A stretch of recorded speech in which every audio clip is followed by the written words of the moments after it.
ఈరోజు మనం మన చుట్టూ ఉన్న పదార్థాలకు సంబంధించి అతి ముఖ్యమైనటువంటి అంశం. తర్వాత దీన్ని టాపిక్ నేమ్ వినగానే కాస్త నెగ్లిజెంట్ భావన వచ్చినా కూడా దీంట్లో కొన్ని మౌలికాంశాలు లోతుగా వెళ్తే కానీ అర్థం కానటువంటి అంశం.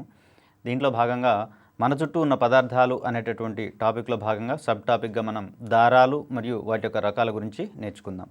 అదేవిధంగా ఏ ఏ ప్రదేశాలు ఈ దారాలు కానివ్వండి, లేక అద్దకపు పరిశ్రమలు లేదా బట్టలు నేసేటటువంటి పరిశ్రమలకు పేరుగాంచినవో వాటికి సంబంధించినవి చూద్దాం. అదేవిధంగా పట్టు పరిశ్రమకు సంబంధించి, ఉన్ని పరిశ్రమకు సంబంధించినటువంటి ప్రాథమిక భావనలు కాస్త లోతుగానే పరిశీలిద్దాం.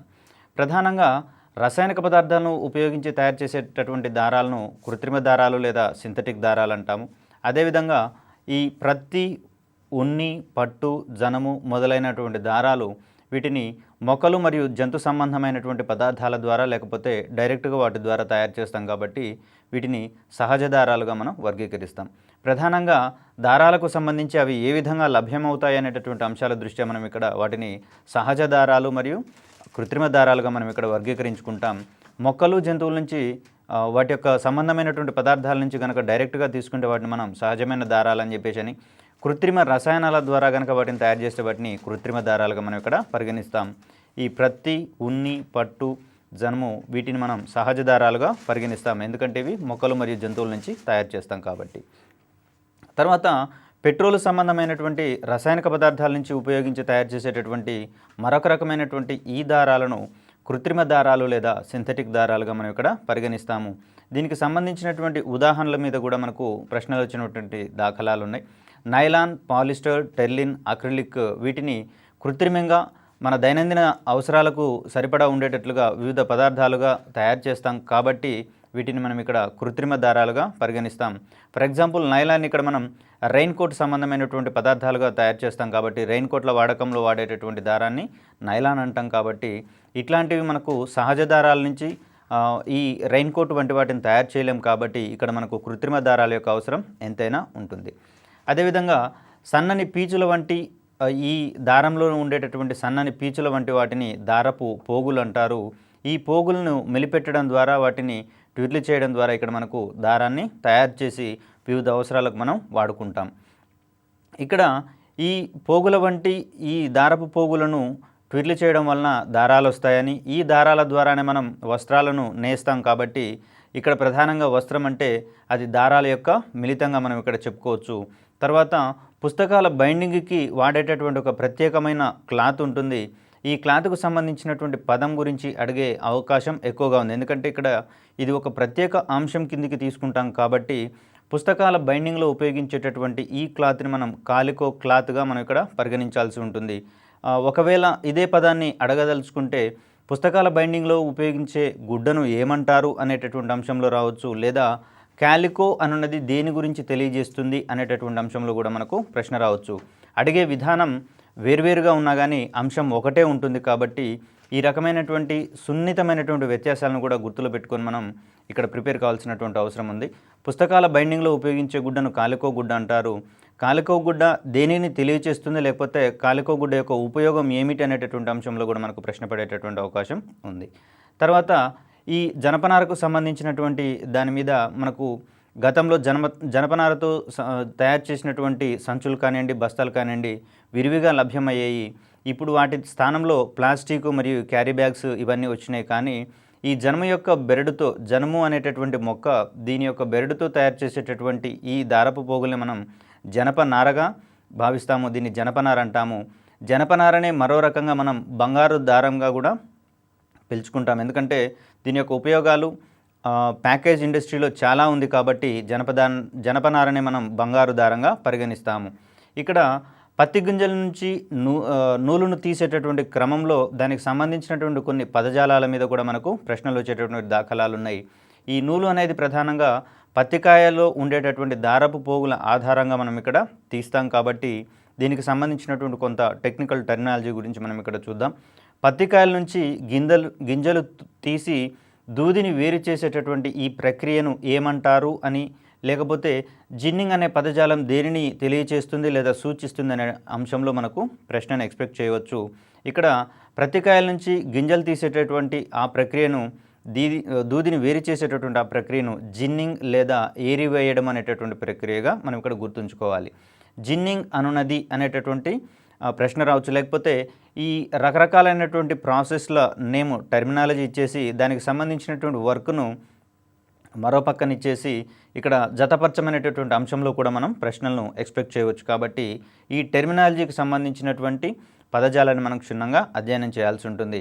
పత్తి కాయల నుండి గింజలు తీసి దూదిని వేరు చేసేటటువంటి ఈ ప్రక్రియను మనం జిన్నింగ్ అంటాము.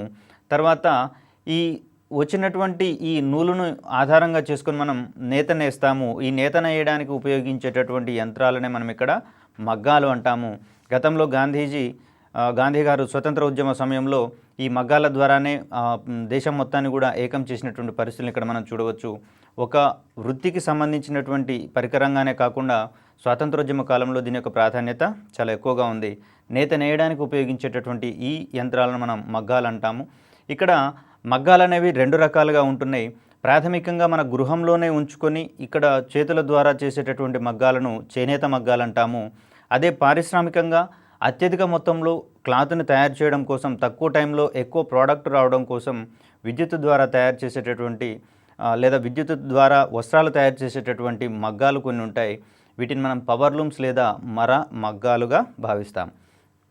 ప్రధానంగా మనకు వస్త్రాలు నేయడానికి ఉండేటటువంటి మగ్గాలు రెండు రకాలుగా ఉంటున్నాయి. మర మగ్గాలు మరియు చేనేత మగ్గాలు. విద్యుత్ సహాయంతో నడిచేటటువంటి ఈ నేత యంత్రాలు మనం పవర్ లూమ్స్ లేదా మరమగ్గాలు అంటాం. వీటి ద్వారా తక్కువ సమయంలో ఎక్కువ మొత్తంలో వస్త్రాలను తయారు చేయవచ్చు. అదేవిధంగా ఎక్కువ నాణ్యతతో కూడినటువంటి వస్త్రాలను ఇక్కడ మనం తయారు చేసుకోవచ్చు. ఇక్కడ ఇళ్లలో ఏర్పాటు చేసుకొని ఒక ఉపాధి మాదిరిగా చేతితో నేయడానికి వీలుగా ఉపయోగించే వాటిని మనం ఇక్కడ చేనేత మగ్గాలు అంటాం. ఇక్కడ ఎక్కువ కాలం పనిచేస్తే కానీ స్వల్ప మొత్తంలో క్లాత్ యొక్క పరిమాణం అనేది వస్తుంది. కాబట్టి ఇక్కడ డిలే ఎక్కువగా ఉంటుంది. అదేవిధంగా ఇక్కడ వచ్చేటటువంటి నాణ్యాలు వస్త్రాలు కాస్త ముతకగా ఉంటున్నట్లుగా మనం భావిస్తాం, ఏది కృత్రిమ పవర్ లూమ్స్తో తయారు చేసినటువంటి వస్త్రాలతో పోలిస్తే. కాకపోతే మన్నిక వీటి ద్వారా ఎక్కువగా ఉన్నా కూడా వీటికి సంబంధించి కాస్త వ్యతిరేక భావనలు ఉన్నట్టుగా ఇక్కడ మనం గమనించవచ్చు. దీని ఆధారంగానే ఈ చేనేత ఇండస్ట్రీకి సంబంధించినటువంటి ఈ వృత్తి అనేది కాస్త వెనుకబాటుకు గురైంది. తద్వారా వారికి ఉపాధి దొరకనటువంటి పరిస్థితులు కూడా మనం ఇక్కడ గమనించవచ్చు. అయితే ఇళ్లలో చేతితో నేసేటటువంటి ఈ వస్త్ర పరిశ్రమని మనం చేనేత పరిశ్రమ అంటాం. దీంట్లో ఎక్కువగా వినియోగించేవి చేనేత మగ్గాలుగా మనం ఇక్కడ భావించాలి. ఇక్కడ వస్త్రాలను నేచేటప్పుడు దానికి సంబంధించినటువంటి దారపు వరుసల పదజాలం మీద కూడా గతంలో పలు ప్రశ్నలు వచ్చినాయి. ఇక్కడ వస్త్రాన్ని ప్రధానంగా మనం నిలువు మరియు అడ్డు వరుసలలో అమర్చుతాం. ఇక్కడ ఏ వస్త్రాన్ని పరిశీలించినా కూడా నిలువుగా అమర్చినటువంటి దారపు వరుసలు, అదేవిధంగా అడ్డుగా అమర్చినటువంటి దారపు వరుసలు ఉంటాయి. ఇక్కడ నిలువు వరుసలు ఏమంటాం, అడ్డు వరుసలు ఏమంటాం అనేటటువంటి అంశంలో పలు ప్రశ్నలు వచ్చినాయి. కాబట్టి ఇక్కడ మగ్గాలతో వస్త్రాలు నేసేటప్పుడు దారాన్ని నిలువు వరుసల్లో అమరిస్తే దాన్ని మనం పడుగు అంటాము. అదేవిధంగా అడ్డు వరుసల్లో అమరిస్తే దాన్ని పేక అంటాము. మగ్గాలలో వస్త్రాలు నేర్చేటప్పుడు అది చేనేత మగ్గం కానివ్వండి, పవర్ లూమ్స్ కానివ్వండి, అడ్డు వరుసలో అమరిస్తేనేమో ఆ దారపు వరుసల్ని మనం పేక అంటాము. అదేవిధంగా నిలువు వరుసలో అమరిస్తే దాన్ని మనం పడుగు అంటాము. ఇక్కడ రెండు వరుసల దారాలను కలిపి వస్త్రాలను తయారు చేయడాన్ని మనం నేత నేయడం అంటాం. ఇక్కడ పడుగు పేకలకు సంబంధించి ఈ వరుసలను ఒకదాని తర్వాత ఒకటి వరుసలను మార్చుకుంటూ ఇక్కడ చేస్తూ ఉంటే కనుక దాన్ని మనం నేత నేయడం అనేటటువంటి పనిగా చెప్తాం. ఇక్కడ ఇది మనకు భారతదేశంలో అత్యధిక మందికి ఉపాధినిస్తున్నటువంటి పరిశ్రమగా ఇక్కడ మనం దాన్ని పరిగణిస్తాం. అదేవిధంగా కొబ్బరి పీచుకు సంబంధించినటువంటి ఉపయోగాలు కూడా మనకు దైనందిన జీవితంలో చాలానే ఉంటున్నాయి. కొబ్బరి నారను ఉపయోగించి సంచులు కానివ్వండి, నేల మీద పరిచేటటువంటి మ్యాట్లు కానివ్వండి, డోర్ మ్యాట్లు, అదేవిధంగా కొబ్బరి తాడు లాంటి వస్తువులను తయారు చేస్తారు. ఇది కూడా ఈ కొబ్బరి చెట్లకు సంబంధించి కొబ్బరి ఉత్పత్తులకు సంబంధించినటువంటి అనుబంధ పరిశ్రమలుగా మనకు భారతదేశంలో విరాజిల్లుతున్నటువంటి అంశాలను మనం ఇక్కడ పరిశీలించవచ్చు. ఇక్కడ తివాచీల నాణ్యతకు మరియు మన్నికకు ప్రఖ్యాతిగాంచినటువంటి ప్రాంతంగా మనకు వరంగల్ ఇక్కడ భాషిస్తున్నటువంటి అంశాలను మనం ఇక్కడ గమనించుకోవచ్చు. ఇటువంటి తివాచీలకు సంబంధించి అత్యధిక నాణ్యతతోటి మన్నికతోటి ఇక్కడ వరంగల్ అనే ప్రాంతంలో మనకు తివాచీలు తయారవుతున్నటువంటి విషయాన్ని కూడా మనం ప్రశ్నాంశంగా ఇక్కడ గుర్తుంచుకోవాలి. తర్వాత ఈ దూది పీచు ఉపయోగించి నూలు దారాలు తయారు చేయడాన్ని, పత్తికాయలకు సంబంధించినటువంటి ఆ దారపోగుల ఆధారంగా నూలు దారాలని తయారు చేయడాన్ని స్పిన్నింగ్ అదే పదజాలంతో మనం ఇక్కడ చూపిస్తాము. స్పిన్నింగ్ లేదా వడకడం అంటే ఏమిటి అంటే ఈ దారపు పోగుల సహాయంతో నూలు దారాలను తయారు చేయడాన్ని మనం ఇక్కడ స్పిన్నింగ్ అంటాము. తర్వాత దూది పీచును ఉపయోగించి కొన్ని వస్త్రాలు మరియు వాటి దారాలకు సంబంధించినటువంటి అంశాలలో కూడా మనకు పాఠ్యాంశంలో భాగంగా ప్రశ్నలు వచ్చేటటువంటి అవకాశం ఉన్నాయి. ఏ ఏ వస్త్రాలను ఏ ఏ దారాలతో తయారు చేస్తారు, అవి కృత్రిమమైనవా మరియు సహజమైనటువంటి దారాల క్రిందికి వస్తుందా అనేటటువంటి అంశంలో కూడా మనకు ప్రశ్నలు వచ్చేటటువంటి దాఖలాలు ఉన్నాయి. ఇక్కడ ప్రధానంగా భారతదేశంలో ఉపయోగించేటటువంటి ఒక వస్త్రంగా ధోవత్ అనేది విరాజిల్లుతుంది. దీన్ని పత్తి దారాలకు సంబంధించినటువంటి దారాలతో తయారు చేస్తాం మరియు ఇది సహజమైన దారంగా ఇక్కడ మనం పరిగణిస్తాము. అదేవిధంగా వెంకటగిరి వస్త్రాలకు సంబంధించి ఇవి పట్టు దారాలతో తయారు చేసేటటువంటి ప్రసిద్ధమైనటువంటి వస్త్రాలుగా మనం ఇక్కడ గుర్తుంచుకోవచ్చు. ఇవి కూడా సహజమైనటువంటి దారంతో తయారు చేస్తాము. మరొక అంశంగా ఇక్కడ గొడుగుకు సంబంధించి గొడుగు పైన వాడేటటువంటి క్లాత్కు సంబంధించి వీటిని పాలిస్టర్తో తయారు చేస్తారని, ఇది కృత్రిమమైనటువంటి దారంతో తయారు చేస్తారనేటువంటి విషయాన్ని ఇక్కడ మనం గుర్తుంచుకోవాలి. గొడుగుకు సంబంధించినటువంటి వస్త్రాన్ని ఏ దారాలతో తయారు చేస్తారు అనేటటువంటి అంశంలో కనుక మనకు ప్రశ్న ఎదురైతే దీనికి సంబంధించి ఆన్సర్గా మనం పాలిస్టర్ని గుర్తుంచుకోవాలి. తర్వాత దుప్పట్లను నూలు మరియు ఉన్ని దారాలతోటి ఇక్కడ తయారు చేస్తారు కాబట్టి ఈ నూలు ఉన్ని అనేవి మొక్కల నుంచి మరియు జంతువుల నుంచి వచ్చేటటువంటి దారాలుగా, కాబట్టి వీటిని సహజమైనటువంటి దారాలుగా మనం గుర్తుంచుకోవాలి. అదేవిధంగా చొక్కా లేదా పావడాకు సంబంధించి వీటిని ఏ ఏ రకాలైనటువంటి దారాలతో తయారు చేస్తారనేటువంటి అంశంలో ఇక్కడ మనకు పాలిస్టర్తో కానివ్వండి, నైలాన్ దారాలతో కానివ్వండి, అదేవిధంగా నూలుకు సంబంధించినటువంటి దారాలతో కానివ్వండి వీటిని తయారు చేస్తాం కాబట్టి పాలిస్టర్ మరియు నైలాన్ అనేవి కృత్రిమైనటువంటి దారాలు, అదేవిధంగా పత్తి దారం అనేది సహజమైనటువంటి దారంగా ఇక్కడ మనం గుర్తుంచుకోవాలి. తర్వాత రెయిన్ కోట్కు సంబంధించి ఇక్కడ నైలాన్ అనేటటువంటి దారంతో తయారు చేస్తాం. నైలాన్ అనేది రసాయన పదార్థాల నుంచి తయారు చేస్తాం కాబట్టి ఇది కృత్రిమమైనటువంటి దారంగా ఇక్కడ మనం గుర్తుంచుకోవాలి. ఈ విధంగా ఏ వస్త్రము ఏ దారం ద్వారా తయారు చేస్తారు లేదా ఏ వస్త్రం యొక్క దారం సహజమైనది, ఏ వస్త్రాల యొక్క దారాలు కృత్రిమైనటువంటి అంశంలో కూడా మనం ఇక్కడ ప్రశ్నాంశాలను ఎక్స్పెక్ట్ చేయవచ్చు. తర్వాత మన రాష్ట్రంలో చేనేత మగ్గాలకు సంబంధించినటువంటి ప్రసిద్ధి పొందినటువంటి ప్రాంతాలను గురించి కనుక ఇక్కడ మనం ప్రశ్నని ఎక్స్పెక్ట్ చేయగలిగితే దానికి సంబంధించినటువంటి పలు ప్రాంతాలు ఉన్నాయి. ఇక్కడ మన రాష్ట్రంతో పాటుగా మన తెలుగు రాష్ట్రమైనటువంటి ఆంధ్రప్రదేశ్లో కూడా ఇటువంటి ప్రదేశాలు చాలా ఉన్నాయి కాబట్టి వీటిని కాస్త మిక్స్ చేసుకుంటూ వెళ్ళగలిగితే ఎటువంటి పోటీ పరీక్షలోనైనా దీన్ని మనం ఎక్స్పెక్ట్ చేయవచ్చు. ఇక్కడ గుంటూరులో ఉన్నటువంటి మంగళగిరి అనే ప్రాంతాన్ని కనుక తీసుకుంటే ఇక్కడ ఖద్దరు వస్త్రాలు ప్రాముఖ్యత పొందినట్లుగా మనం ఇక్కడ గమనించవచ్చు. అదేవిధంగా మహబూబ్ నగర్ జిల్లాకు సంబంధించి కొత్తపేట అనేటటువంటి ప్రదేశాన్ని కనుక మనం చూసుకుంటే ఇక్కడ పట్టు చీరలు ఎక్కువగా తయారవుతున్నటువంటి దాఖలాలు ఉన్నాయి. తర్వాత అనంతపురానికి సంబంధించి ధర్మవరం మరియు పోచంపల్లికి సంబంధించినటువంటి ఈ ప్రాంతాల్లో పట్టు, బంగారం మరియు వెండి జరీ చీరలకు సంబంధించినటువంటి ఈ వస్త్రాలు ఎక్కువగా ప్రసిద్ధి చెందినటువంటి ప్రదేశాలుగా మనం ఇక్కడ గుర్తుంచుకోవచ్చు. అదేవిధంగా నెల్లూరుకు సంబంధించి వెంకటగిరి అనేటటువంటి ప్రాంతం కూడా చాలా ప్రసిద్ధి పొందినటువంటి ప్రాంతం.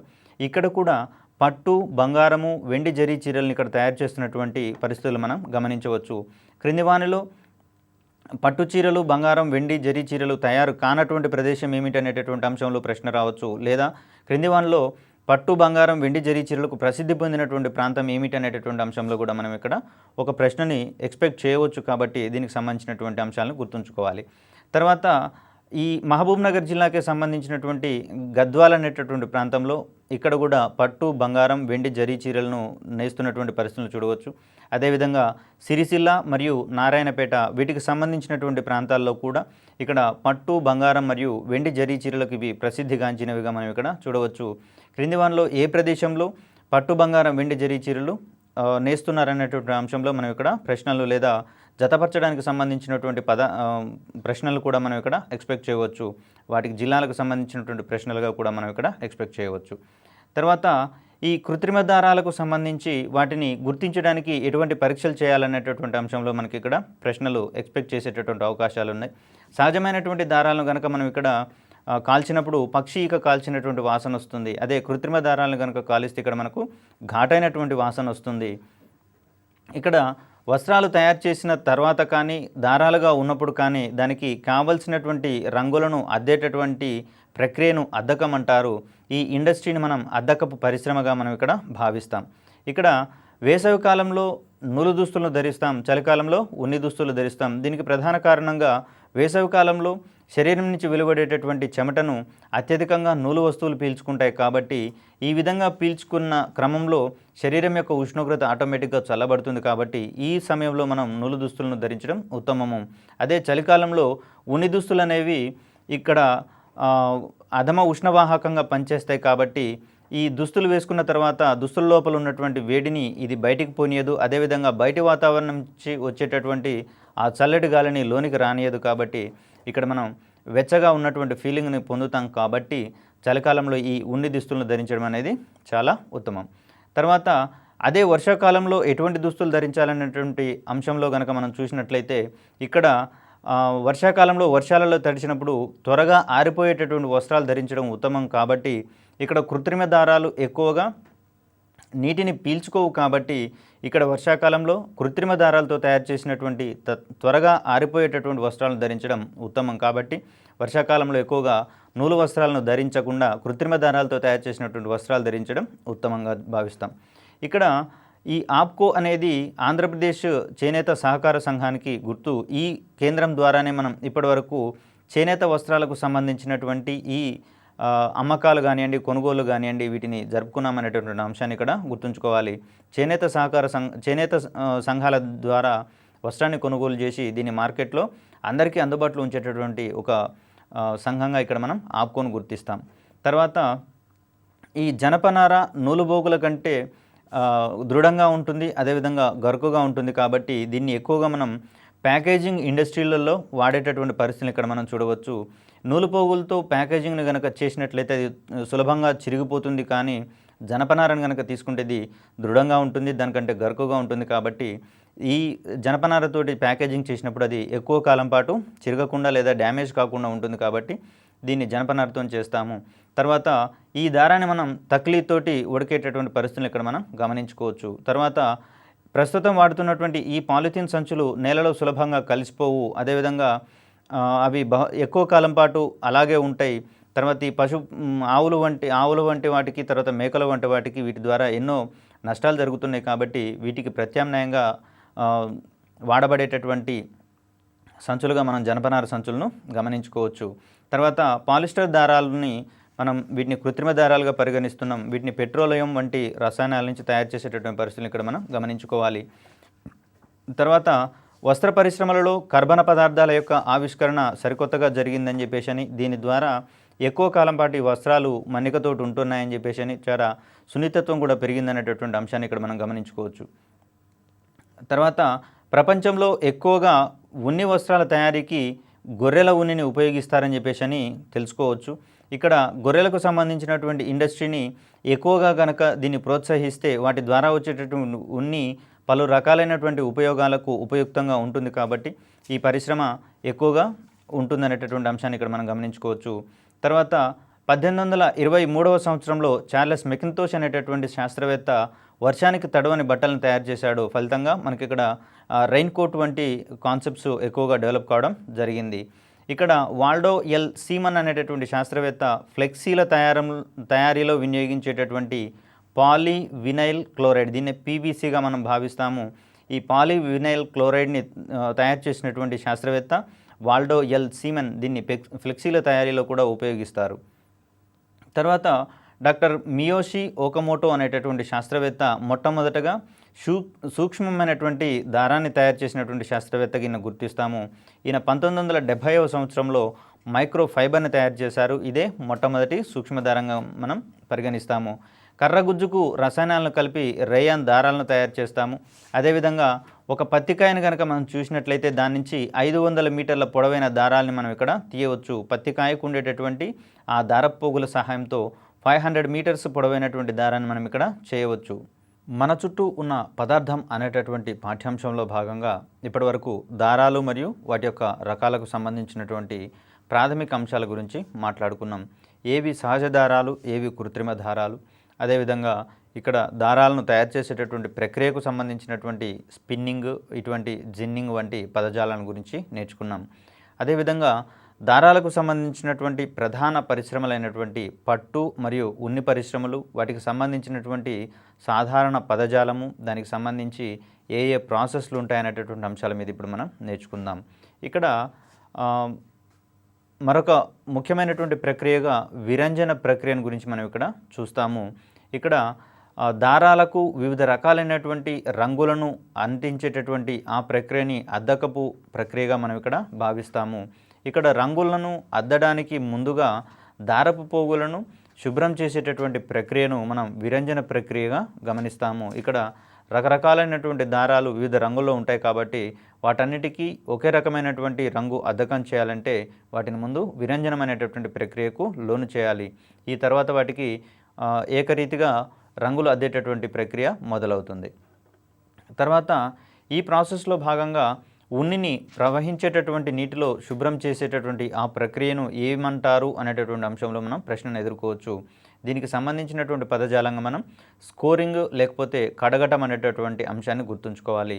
ఉన్నిని ప్రవహించేటటువంటి నీటిలో శుభ్రం చేయడాన్ని మనం ఇక్కడ స్కోరింగ్ లేదా కడగడము అని చెప్పేసి అంటాము. అదేవిధంగా జంతువుల వెంట్రుకలను ఉన్ని లేదా ఫ్లీస్ లేదా ఫర్ అని చెప్పేసి అనేటటువంటి పదజాలంతో కూడా మనం ఇక్కడ గుర్తుంచుకోవచ్చు. ప్రధానంగా జంతువుల వెంట్రుకలు లేదా ఉన్ని అనేది ప్రోటీన్లను కలిగినటువంటి పదార్థంగా ఇక్కడ మనం గుర్తుంచుకోవాలి. జంతువుల వెంట్రుకలను ఉన్ని లేదా ఫ్లీస్ లేదా ఫర్ అనేటటువంటి పదాలతోటి మనం చెప్పుకోవచ్చు.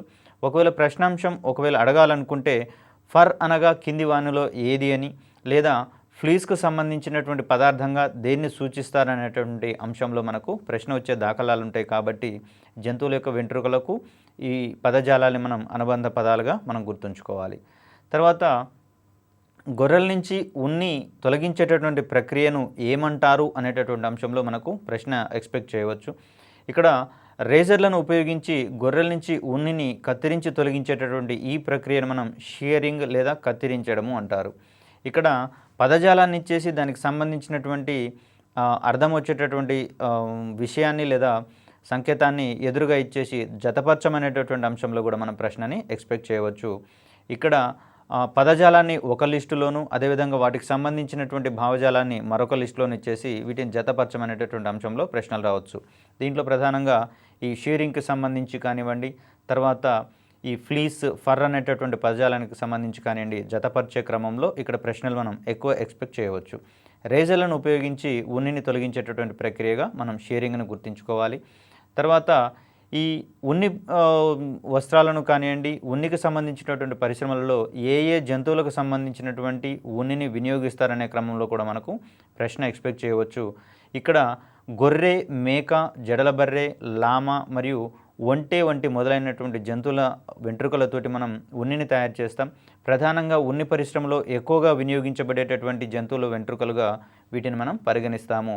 గొర్రె, మేక, జడల బర్రె, లామ మరియు ఒంటెకు సంబంధించినటువంటి జంతువుల వెంట్రుకలతోటి మనం ఇక్కడ ఉన్నిని తయారు చేస్తాము. అంగోరా గొర్రె లేదా మెరినో గొర్రె ఉన్ని చాలా మెత్తగా ఉంటుంది. దీనికి సంబంధించి వీటిని మనం తివాచీలు, అదేవిధంగా శాల్వాలకు సంబంధించినటువంటి పరిశ్రమలలో వీటిని వినియోగించేటటువంటి దాఖలాలు ఉన్నాయి. అదేవిధంగా ఉన్నికి సంబంధించి ఈ పెయింటింగ్ బ్రష్ల ఇండస్ట్రీలలోనూ వీటిలలోనూ కూడా వాడతాం. అయితే ఎక్కువ మొత్తంలో తయారు చేయాల్సి వచ్చినప్పుడు మాత్రం ప్రధానంగా కృత్రిమ దారాలకు సంబంధించినటువంటి వాటితోటి వీటిని తయారు చేసినటువంటి దాఖలాలు కూడా ఉన్నాయి. తర్వాత ఈ ఉన్నిని తొలగించే క్రమంలో ఏ ఋతువులో ఈ ఉన్నిని తొలగిస్తారనేటటువంటి అంశంలో కూడా మనకు ప్రశ్న వచ్చే అవకాశం ఉంది. కేవలం వసంత ఋతువులో మాత్రమే గొర్రెల ఉన్నిని తొలగిస్తే ఇక్కడ ఒక పరిశ్రమలో గొర్రెల పరిశ్రమకు సంబంధించి గొర్రెల యొక్క ఉన్నతి కూడా మనం చూసుకోవాల్సి వస్తుంది. కాబట్టి వసంత ఋతువులో మాత్రమే ఇక్కడ గొర్రెల యొక్క ఉన్నిని తొలగిస్తారు. తర్వాత ఇక్కడ ఉన్నిని వేరు చేసిన తర్వాత లేకపోతే దాన్ని తొలగించిన తర్వాత ఇక్కడ జరిగేటటువంటి మరొక ప్రక్రియగా వూల్ క్లాసింగ్ లేదా వేరు చేయడం అనేటటువంటి ప్రక్రియను చూసుకుంటాము. ఈ వూల్ క్లాసింగ్ లేదా వేరు చేయడం అనేటటువంటి ప్రక్రియ ద్వారా మిగిలినటువంటి ఉన్నిని ఇక్కడ మనం ఫ్లస్ అంటాము. ఇది చాలా మెత్తటి ఊలుగా మనం ఇక్కడ పరిగణించాల్సి ఉంటుంది. వూల్ క్లాసింగ్ లేదా వేరు చేయడం అనేటటువంటి ప్రక్రియ తర్వాత లభించే ఉన్నిని ఫ్లస్ అంటాము. ఇది చాలా మెత్తగా ఉండేటటువంటి ఊలుగా మనం ఇక్కడ చూడవచ్చు. ఫ్లస్ అనగానేమిటి అనేటటువంటి అంశంలో కనుక ప్రశ్న పడితే వేరు చేయడం అనే ప్రక్రియ తర్వాత లభించేటటువంటి ఉన్నిగా ఇక్కడ మనం గుర్తుంచుకోవాలి. తర్వాత ఈ అంగోరా గొర్రె అనే గొర్రె నుంచి వచ్చేటటువంటి ఉన్ని చాలా మెత్తగా ఉంటుందని చెప్పేసి అనుకున్నాం. వీటి ద్వారా స్వెటర్లు మరియు శాలువాలు తయారు చేస్తారు. స్వెటర్లు మరియు శాలువాల ఇండస్ట్రీలో పనికొచ్చేటటువంటి గొర్రె ఏ రకానికి చెందింది అనేటటువంటి అంశంలో కూడా మనం ప్రశ్నను ఎక్స్పెక్ట్ చేయవచ్చు. అంగోరా అనేటటువంటి గొర్రెని ఇక్కడ ప్రధానంగా ప్రస్తావిస్తాం. తర్వాత ఒంటె నుంచి కూడా ఉన్ని లభిస్తుందని చెప్పేసి అనుకున్నాము. దీనికి సంబంధించి ఒంటె యొక్క ఉన్నిని ప్రధానంగా రగ్గులు మరియు మఫ్లర్లకు సంబంధించినటువంటి వాటిల్లో ఈ ఒంటె యొక్క ఉన్నిని విరివిగా ఉపయోగిస్తారనేటువంటి అంశాన్ని ఇక్కడ మనం గుర్తుంచుకోవాలి. తర్వాత ఉన్ని దారాన్ని రింగులుగా తిప్పుతూ ముడులు వేస్తూ వస్త్రాలు అల్లేటటువంటి ఆ ప్రక్రియకు ఏమంటారు అనేటటువంటి అంశంలో కూడా మనకి ఇక్కడ ప్రశ్న రావచ్చు. ఇది టర్మినాలజీ మరియు దానికి సంబంధించినటువంటి భావజాలం కాబట్టి ఇక్కడ వివిధ రకాలైనటువంటి పదజాలాలు ఇచ్చి జతపరిచే క్రమంలో కూడా దీన్ని వాడుకోవచ్చు. ఇక్కడ ఉన్ని దారాన్ని రింగులుగా తిప్పుతూ ముడులు వేస్తూ వస్త్రాలు అల్లేటటువంటి ప్రక్రియను మనం నిట్టింగ్గా గుర్తుపెట్టుకోవాలి. నిట్టింగ్ అంటే ఏమిటి అనేటటువంటి అంశంలో కూడా మనకు ప్రశ్న రావచ్చు. తర్వాత ఈ ఉన్ని బట్టలు తయారు చేసే క్రమంలో ఏ దశలు ఉంటాయి, వాటికి సంబంధించినటువంటి భావజాలాన్ని అడిగేటటువంటి అవసరాన్ని కూడా ఇక్కడ మనం ప్రశ్నాంశాల్లో భాగంగా చూడవచ్చు. అదేవిధంగా ఏ దశ తర్వాత ఏ దశ వస్తుందనే అంశంలో ప్రశ్నను ఎక్స్పెక్ట్ చేయవచ్చు. లేకపోతే ఒక 3-4 దశల పేర్లను ఇచ్చేసి జిగ్జాగ్గా ఇచ్చేసి దీనికి సంబంధించినటువంటి వరుస క్రమాన్ని గుర్తించండి అనేటటువంటి అంశంలో కూడా మనకు ప్రశ్న వచ్చే అవకాశం ఉంది. కాబట్టి ఉన్ని బట్టలు తయారు చేసే క్రమంలో ఉన్న దశలను వివరించే ఫ్లో చార్ట్ ఒకసారి చూద్దాం. మనం ఇక్కడ ఫస్ట్ వచ్చేది మనకు షియరింగ్ లేదా కత్తిరించడం అనుకున్నాం. ఇక్కడ జంతువుల ఒంటి మీద నుంచి ఈ ఉన్నిని తొలగించేటటువంటి ప్రక్రియగా దీన్ని మనం చూస్తాం. తర్వాత దీనిని శుభ్రపరిచేటటువంటి ప్రక్రియగా రెండవ ప్రక్రియను చూస్తాము. దీన్ని మనం స్కోరింగ్ లేదా కడగడము అని చెప్పేసి అనుకున్నాము. ఈ రెండు ప్రక్రియల తర్వాత సార్టింగ్ అనేటటువంటి దశ ఉంటుంది. ఇక్కడ కత్తిరించడము కడగడం తర్వాత వచ్చేటటువంటి దశ ఏమిటి అనేటటువంటి అంశంలో ప్రశ్నాంశం వస్తే దీనికి మనం సమాధానంగా వేరు చేయడము లేదా సార్టింగ్ అంటాము. ఈ ప్రక్రియ తర్వాత బ్లీచింగ్ చేస్తారు. అంటే దీంట్లో అద్దకానికంటే ముందు జరిగేటటువంటి ప్రక్రియగా దీన్ని మనం ఇక్కడ గుర్తుంచుకోవాలి. విరంజనం చేయడం అనేటటువంటి ఈ ప్రక్రియని బ్లీచింగ్ అని చెప్పేసి అంటాం. దీంట్లో అద్దకానికి అనుగుణంగా ఆయా ఉన్ని వెంట్రుకలను రెడీ చేయడంలో భాగంగా దీన్ని ఇక్కడ విరంజనం చేస్తాం. విరంజనం చేసిన తర్వాత వచ్చేటటువంటి మరో ప్రక్రియగా రంగులు వేయడం లేదా డయింగ్, దీన్నే మనం అద్దకం అంటాం. కావలసినటువంటి వస్త్రానికి ఏ రంగు కావాలో దానికి సంబంధించినటువంటి రంగును అద్దేటటువంటి ప్రక్రియగా దీన్ని చూస్తాం. దీని తర్వాత వచ్చేటటువంటి మరొక ప్రక్రియ కార్డింగ్ లేదా దువ్వడం అనేటటువంటి ప్రక్రియ ఇక్కడ మనం చూస్తాం. ఇక్కడ పాఠ్యాంశాలను ఒకవేళ అడగాలనుకుంటే దాని యొక్క ఇంగ్లీష్ టెర్మినాలజీ, దానికి సంబంధించినటువంటి తెలుగు టెర్మినాలజీని ఇచ్చి అక్కడ జతపరిచేటటువంటి క్రమమైన అడగవచ్చు. లేదా ఏ ప్రక్రియ తర్వాత ఏ ప్రక్రియ వస్తుంది, లేదా ఈ ప్రక్రియ కంటే ముందు ఇంకేమిటి అనేటటువంటి అంశంలో కూడా మనం ఇక్కడ ప్రశ్నాంశాలను ఎక్స్పెక్ట్ చేయవచ్చు. దువ్వడం కంటే ముందు జరిగేటటువంటి ప్రక్రియ ఏమిటి అనేటటువంటి అంశంలోనైనా మనకు ప్రశ్న రావచ్చు. వీటి తర్వాత ఈ దారాలను తయారు చేసే క్రమంలో వడకడం అనేటటువంటి ప్రాసెస్ ఉంటుంది. దీన్నే మనం స్పిన్నింగ్ అంటాం. దీని ద్వారా ఉన్నికి సంబంధించినటువంటి దారాలు రెడీ అవుతాయి. ఈ దారాలను వడికిన తర్వాత జరిగేటటువంటి ప్రక్రియగా మనం ఇక్కడ అల్లడము లేదా నిట్టింగ్ అనేటటువంటి ప్రక్రియను చూసుకుంటాము. వీటి తర్వాత చుట్టలు చుట్టడం, అంటే ఏర్పడిన వస్త్రాన్ని చుట్టలు చుట్టడం, తర్వాత దానికి సంబంధించినటువంటి ఉన్ని వస్త్రాలను తయారు చేయడం అనేటటువంటి ప్రక్రియలుగా ఇక్కడ మనం ఇక్కడ చూస్తాము. ఇక్కడ ఉన్ని వస్త్రం యొక్క తయారీతో ఈ ఉన్ని వస్త్రాల తయారీ దశలు అనేవి ముగుస్తాయి. కాబట్టి చుట్టలు చుట్టడం లేదా రోలింగ్ అనేటటువంటి ప్రక్రియ దేని తర్వాత వస్తుంది అనేటటువంటి వంశంలో కనుక మనం ప్రశ్నను ఎక్స్పెక్ట్ చేస్తే ఇది దారాలను అల్లడం తర్వాత వచ్చేటటువంటి ప్రక్రియ ఇక్కడ మనం చూస్తాము. దీని ఆధారంగా వచ్చినటువంటి క్లాత్ని చుట్టలు చుట్టేసి మనకు అవసరమైనటువంటి వస్త్రాలను ఇక్కడి నుంచి తయారు చేసేటటువంటి ప్రక్రియగా దీన్ని మనం భావించుకోవచ్చు. ఇక్కడ ప్రధానంగా ఉన్ని వస్త్రం యొక్క అవసరం ఏమిటి అనేటటువంటి అంశంలో మనం ఇక్కడ చాలా జాగ్రత్తగా ఉండాలి.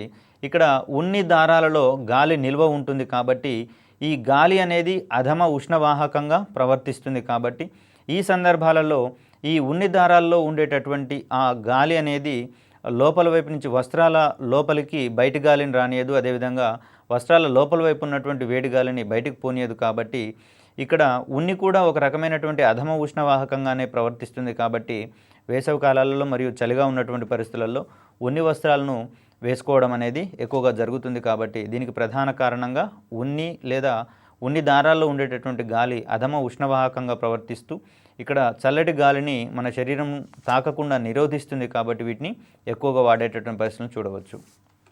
ఇక్కడ ఈ వూల్ క్లాసింగ్ లేకపోతే వేరు చేయడం అనేటటువంటి ప్రక్రియలో భాగంగా మనం చేసేటటువంటి పని ఏమిటయ్యా అంటే, ఉన్నిలో ఉన్నటువంటి వెంట్రుకలలో ఆకులు కానివ్వండి, చిన్న చిన్న పుల్లలు కానివ్వండి చిక్కుకొని పోతాయి. ఈ విధంగా ఉన్న వాటిని యాజ్ ఇట్ ఈజ్గా తీసుకుంటే వాటి యొక్క నాణ్యతకు దెబ్బతింటుంది. కాబట్టి ఫస్ట్ ఈ ఉన్ని లేదా ఉన్ని వెంట్రుకల్లో ఉండేటటువంటి చిక్కుపోయినటువంటి ఆకుల్ని తొలగిస్తారు. దీన్నే మనం వూల్ క్లాసింగ్ అని చెప్పేసి అని అంటాం. తర్వాత ఈ గొర్రె యొక్క మెత్తని ద్వితీయ రోమాలను ఫ్లీస్ అంటాము. దీనినే ఉన్నిగా మనం భావిస్తూ ఉంటాం. దీని ద్వారా శాలువాలు మరియు మఫ్లర్లు తయారు చేసేటటువంటి పరిస్థితిని మనం ఇక్కడ చూడవచ్చు. తర్వాత అత్యంత శ్రేష్టమైనటువంటి ఉన్నినిచ్చేటటువంటి జాతి ఏమిటి, గొర్రె జాతి ఏమిటి అనేటటువంటి అంశంలో మనకి ఇక్కడ గొర్రెల జాతుల గురించి కూడా ప్రశ్నలు పడవచ్చు. దీంట్లో మెరినో జాతి గొర్రె అనేది శ్రేష్టమైనటువంటి ఉన్నిని ఇస్తుంది అనేటటువంటి అంశాన్ని మనం ఇక్కడ గుర్తుంచుకోవాలి. ఈ మెరినో గొర్రె సంవత్సరానికి 5 నుంచి 18 కిలోల ఉన్నిని ఇస్తుంది అనేటటువంటి అంశాన్ని మనం ఇక్కడ గుర్తుంచుకోవాలి. కాబట్టి దీన్ని ఎక్కువగా కూడా ఈ ఉన్ని పరిశ్రమకు సంబంధించినటువంటి దాంట్లో ఎక్కువగా వాడడానికి మెరినో గొర్రె జాతి ఎక్కువగా లాభదాయకతను చేకూరుస్తుంది అనేటటువంటి అంశాన్ని ఇక్కడ మనం గుర్తుంచుకోవాలి. తర్వాత ఉన్ని ఉత్పత్తిలో ప్రపంచంలో ప్రథమ స్థానంలో ఉన్నటువంటి దేశంగా మనం ఇక్కడ ఆస్ట్రేలియాను గుర్తుంచుకుంటాము. తర్వాత వివిధ రకాలైనటువంటి దారాలకు మధ్య ఎటువంటి భేదాలు ఉన్నాయి అనేటటువంటి అంశంలో కూడా మనకి ఇక్కడ ప్రశ్నలు ఎక్స్పెక్ట్ చేయవచ్చు. దీంట్లో భాగంగా పట్టు మరియు ప్రతి దారాలకు సంబంధించినటువంటి భేదాలను కనుక మనం పరిశీలిస్తే ఇక్కడ పట్టు అనేది ఒక ప్రోటీన్ తోటి తయారయ్యేటటువంటి పదార్థంగా ఇక్కడ మనం గమనించాలి. ఇది పట్టు పురుగుల వంటి జంతువుల నుంచి ఉత్పత్తి అయ్యేటటువంటి ఒక ప్రోటీన్ పదార్థంగా మనం ఇక్కడ గుర్తుంచుకోవాలి. తర్వాత ఈ పట్టు అనేది పట్టు పురుగు దాని నోటి నుంచి వచ్చేటటువంటి లాలాజలం గాలికి తగిలినప్పుడు గట్టిపడి అది దారంలో ఏర్పడుతుంది. కాబట్టి ఈ పట్టు అనేది ఆటోమేటిక్గా వచ్చేటటువంటి దారంగా ఏర్పడుతుంది. తర్వాత పట్టును రీలింగ్ చేయడం ద్వారా దాని యొక్క దారాన్ని తీస్తాము. ఇక్కడ పట్టు అనేది నీటిని పీల్చదు. కాబట్టి ఇది నీటిని పీల్చుకోకపోవడం వల్ల త్వరగా ఆరేటటువంటి పరిస్థితులలో ఇది ఎక్కువ ఉపయుక్తమైనటువంటి పదార్థంగా మనం ఇక్కడ చూడవచ్చు. తర్వాత ఈ పట్టు వస్త్రాలకు సంబంధించి పట్టు దారాలకు గట్టితనం ఎక్కువగా ఉంటుంది, మన్నిక కూడా ఎక్కువగా ఉంటుంది. కాబట్టి ఎక్కువ మంది పట్టు వస్త్రాలను ధరించడానికి ఎక్కువ ఉత్సాహంగా మరియు ఆసక్తితో ఉంటారనేటటువంటి అంశాన్ని ఇక్కడ మనం గుర్తుంచుకోవాలి. తర్వాత పట్టుదారం అనేది ఏకమందంతో ఉంటుంది. కాబట్టి దీనికి సంబంధించినటువంటి మరొక విశిష్ట లక్షణంగా ఇక్కడ మనం దీని యొక్క దారం యొక్క మందం ఏకరీతిగా ఉంటుందనేటటువంటి అంశాన్ని గుర్తుంచుకోవాలి. ఒకవేళ పత్తికి సంబంధించినటువంటి దారాన్ని కనుక మనం చూసినట్లయితే పట్టు అనేదేమో ప్రోటీన్కి సంబంధించినటువంటి పదార్థం కాగా ఇక్కడ ఈ ప్రత్తి నుంచి వచ్చేటటువంటి నూలు దారం అనేది సెల్యులోజ్ అనేటటువంటి పిండి పదార్థంతో తయారయ్యేటటువంటి ఒక దారంగా మనం ఇక్కడ గుర్తుంచుకోవాలి. అదేవిధంగా ఈ పత్తి అనేది మొక్కల నుంచి లభిస్తుంది. అదే పట్టు అయితేనేమో జంతువుల నుంచి లభిస్తుంది. తర్వాత ఈ ప్రత్తి అనేది పీచులు పీచులుగా మరియు పోగులు పోగులుగా ఉంటుంది. ఈ పత్తిని ఇటువంటి పత్తిని దారపోగులను వడకడం ద్వారా దాని యొక్క దారాన్ని తయారు చేస్తాం. తర్వాత ఈ పత్తి దారానికి నీటిని పీల్చే గుణం ఎక్కువగా ఉంటుంది. తర్వాత దీనికి గట్టితనము మరియు మన్నిక అనేవి పట్టుదారాలతో పోలిస్తే చాలా తక్కువగా ఉంటుంది. అదేవిధంగా దీని యొక్క దారం యొక్క మందము ఏకరీతిగా ఉండదు, లేకపోతే ఏకమందంగా ఉండదు అనేటటువంటి అంశాన్ని గుర్తుంచుకోవాలి. ఇక్కడ దారం యొక్క మందం అనేది వేర్వేరు దారం వెంబడి ఒకే రీతిగా ఉండదనేటటువంటి అంశాల్లో మనం ఇక్కడ ఈ భేదాలను గుర్తుంచుకోవాలి. తర్వాత పట్టు పరిశ్రమలలో ఈ గుడ్లను ఆరబెట్టడానికి పాలిథిన్ కవర్లను ఉపయోగిస్తాం. తర్వాత పట్టు పరిశ్రమలలో పట్టుదారం చుట్టడానికి రీలర్లను వాడతాం. పట్టు పరిశ్రమలో పట్టుదారాన్ని దేనికి చుడతారు అని చెప్పేసి అంటే రీలర్ల ఆధారంగా చుడతారనేటువంటి అంశాన్ని ఇక్కడ మనం గుర్తుంచుకోవాలి. తర్వాత కకూన్లు అనేటటువంటి పదార్థాలు ఇక్కడ పట్టుపురుగు చుట్టూతో ఉండేటటువంటి గూడుగా మనం దీన్ని చూస్తాం, లేదా పట్టు కాయగా మనం చెప్తాం. దీన్ని వేడి గనక చేయకపోతే లోపల ఉన్నటువంటి పట్టుపురుగు ప్రౌఢజీవిగా మారుతుంది. ఇక్కడ ప్రౌఢజీవిగా మారిన తర్వాత ఆ కకూన్ల నుంచి పట్టుపురుగు బయటకు వచ్చినప్పుడు ఇక ఆ పట్టుదారం అనేది ఏ విధంగానూ మనకు పనికిరాదనేటటువంటి అంశాన్ని ఇక్కడ మనం గుర్తుంచుకోవాలి. పట్టుపురుగు అనేది ఒక రకమైన కీటకంగా దీని నుంచి వచ్చేటటువంటి దారాన్ని మనం పట్టుగా తీసుకుంటాము, పట్టుగా స్వీకరిస్తాము. దాని నుంచి వచ్చేటటువంటి పట్టు దారాలతోటి పట్టు వస్త్రాలను నేస్తామనేటటువంటి అంశాన్ని ఇక్కడ మనం గుర్తుంచుకోవాలి. ఇక్కడ పట్టుపురుగు జీవిత చక్రానికి సంబంధించినటువంటి ఏరియాలో కూడా మనకు ప్రశ్నలు వచ్చే అవకాశాలు ఉన్నాయి. పట్టుపురుగుకు సంబంధించినటువంటి జీవిత చక్రంలో ఏ ఏ దశలున్నాయి, లేకపోతే వాటి యొక్క వరుస క్రమాన్ని గుర్తించండి అనేటటువంటి అంశంలో కూడా మనకి ఇక్కడ ప్రశ్న రావచ్చు. పట్టుపురుగు జీవిత క్రమంలో గుడ్డు, డింభకం, ప్యూప, చిలుక మరియు ప్రౌఢజీవి అనేటటువంటి దశలుంటాయి. దీంట్లో ఇదే ఆర్డర్ని జిగ్జాగ్గా ఇచ్చేసి వీటిని వరుస క్రమంలో అమర్చండి అనేటటువంటి అంశంలో ప్రశ్న రావచ్చు మనకు. ఈ పట్టువర్ధనం పరిశ్రమలో పట్టు కీటకం యొక్క గుడ్లను మనం ఇక్కడ విత్తనాలు అంటాం. ఒకవేళ పట్టు పరిశ్రమలో విత్తనంగా దేనిని పరిగణిస్తారు అనేటటువంటి అంశంలో కూడా మనకి ఇక్కడ ప్రశ్నాంశం రావచ్చు. పట్టు కీటకం యొక్క గుడ్లనే మనం ఇక్కడ విత్తనాలు అంటాం. ఇక్కడ పట్టు కీటకం అనేది చూడడానికి సీతాకోక చిలుక వలె ఉంటుందనేటటువంటి విషయాన్ని మనం ఇక్కడ గుర్తుంచుకోవాలి. తర్వాత పట్టు చిలుకలను అమ్మేటటువంటి ఆ దుకాణాలను గ్రైనేజెస్ అంటారు. గ్రైనేజెస్ అంటే ఏమిటి అనేటటువంటి అంశంలో కనుక ప్రశ్న ఎదురైతే పట్టు చిలుకలను అమ్మే దుకాణాలుగా ఇక్కడ మనం గుర్తుంచుకోవాలి. తర్వాత పట్టుదారాలలో ప్రోటీన్లు ఉంటాయని చెప్పేసి అనుకున్నాం. ఈ ప్రోటీన్ల యొక్క పేర్ల మీద కూడా మనకు ప్రశ్న వచ్చే అవకాశం ఉంది. ఇక్కడ దృఢమైనటువంటి సిరిసిన్ మరియు ఫైబ్రోయిన్ అనేటటువంటి పదార్థాలతోటి ప్రోటీన్ పదార్థాలతోటి ఈ దారాలు తయారవుతాయి. కాబట్టి ఈ పట్టుదారాల్లో ఉండేటటువంటి ప్రోటీన్లుగా సిరిసిన్ మరియు ఫైబ్రోయిన్లను మనం గుర్తుంచుకోవాలి. ఇక్కడ సగటున ఒక్కొక్క పట్టుకాయ నుంచి ఎన్ని అడుగుల పొడవైనటువంటి పట్టుదారం లభిస్తుంది అనే అంశంలో కూడా మనం ప్రశ్నలు ఎక్స్పెక్ట్ చేయవచ్చు. ఒక్కొక్క పట్టుకాయ నుంచి సుమారుగా 1000 నుంచి 3000 అడుగుల పొడవైనటువంటి పట్టుదారం లభిస్తుంది. తర్వాత గొంగలి పురుగు దారాన్ని తనంతట తానుగా కప్పుకుంటూ వల మాదిరిగా అల్లుకుంటుంది. చివరికి పురుగు మొత్తం మూసుకుపోయేలా ఈ గూడుని అల్లుకుంటుంది. దీన్నే మనం పట్టుకాయ అని చెప్పేసి అంటామనేటటువంటి అంశాన్ని ఇక్కడ గుర్తుంచుకోవాలి. ఈ పట్టు పురుగులకు సంబంధించినటువంటి ఒక రకంగా మనం బాంబిక్స్ మోరీ అనేటటువంటి పట్టు పురుగులను చెప్పుకుంటాం. వీటి యొక్క శాస్త్రీయ నామంగా కూడా మనం బాంబిక్స్ మోరీ అని చెప్పేసి అంటాం. తర్వాత పట్టుకాయ నుంచి పట్టు దారాన్ని తీసేటటువంటి ఆ ప్రక్రియని ఏమని పిలుస్తారనే అంశంలో కూడా మనం ప్రశ్నను ఎక్స్పెక్ట్ చేయవచ్చు. పట్టుకాయ నుంచి పట్టు దారాన్ని తీసేటటువంటి ఈ ప్రక్రియని మనం రీలింగ్ అంటాము. ఈ వస్త్ర పరిశ్రమలో రీలింగ్ అంటే ఏమిటి? పట్టు వస్త్ర పరిశ్రమలో రీలింగ్ అనేటటువంటి పదాన్ని దేనికి వాడతాము అంటే పట్టుకాయ నుంచి పట్టు దారాన్ని తీయడానికి అనేటటువంటి ఉద్దేశాన్ని ఇక్కడ మనం చూసుకోవాలి. తర్వాత పట్టు పురుగులను పెంచి వాటి నుంచి పట్టిని తీసేటటువంటి ఈ ప్రక్రియను ఏమంటారు అనేటటువంటి అంశంలో ప్రశ్న కనుక వస్తే దాన్ని పట్టు వర్ధనంగా మనం ఇక్కడ గుర్తుంచుకోవాలి. పట్టు వర్ధనం అనగా ఏమిటి అంటే పట్టు పురుగులను పెంచి వాటి నుంచి పట్టును తీసేటటువంటి ఒక ప్రాసెస్. ఇక్కడ పట్టు పురుగులు ఎక్కువగా మల్బరీ ఆకులతో పెరిగేటటువంటి పట్టు పురుగుల నుంచి వచ్చే పట్టు రకం ఏమిటి అంటే సాధారణంగా మల్బరీ ఆకుల నుంచి వస్తుంది కాబట్టి దీన్ని మల్బరీ పట్టు అంటాము. మరి ఒక రకమైనటువంటి పట్టు మనకు ఇండియాలో ఎక్కువగా అందుబాటులో ఉంది. దీనికి సంబంధించినటువంటి ఈ రకాన్ని పట్టు రకాన్ని టస్సర్ పట్టు లేకపోతే దేశాలి పట్టు అంటాం. ఈ రకమైనటువంటి పట్టు అనేది ఓక్ చెట్ల మీద పెరిగేటటువంటి పట్టు పురుగుల నుంచి లభిస్తుంది. టస్సర్ పట్టు ఏ రకపు చెట్ల మీద పెరిగేటటువంటి పట్టు పురుగుల నుంచి లభిస్తుంది అంటే ఓక్ చెట్లు అనేది ఇక్కడ మనం ఆన్సర్గా చూసుకుంటాం. తర్వాత పోచంపల్లికి సంబంధించినటువంటి పట్టుకు ఉన్నటువంటి పేరేమిటి లేక ప్రత్యామ్నాయ పేరేంటి అనేటటువంటి అంశంలో మనం కూడా ప్రశ్న ఎక్స్పెక్ట్ చేయవచ్చు.